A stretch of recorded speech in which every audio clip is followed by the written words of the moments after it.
अस्सलाम वालेकुम दोस्तों, क्या हाल है। तो साढ़े दे पे एल टैंकर को फिलहाल अलविदा आखिरी ते कंटेनर लोड करने असा पानी लोड कर ऐसे इस्लामाबाद चों इतना लाहौर पानी खाली करने पे। और माशाल्लाह इन्हें छोकरे की स्पीड देखो,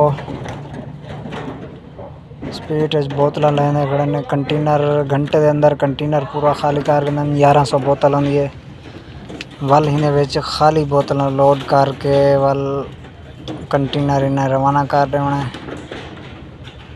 असा चाहते वल इस्लामाबाद।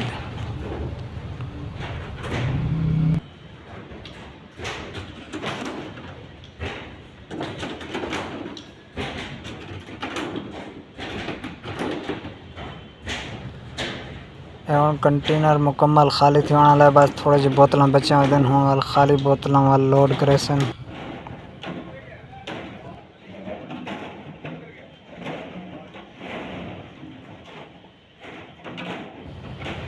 हुण खाली बोतल लोड थी अपन जिस टाइम पानी वाले बोतल लोड हैं तो हूँ टाइम 1100 बोतल है। हूँ इन्होंने खाली बोतल लोड कर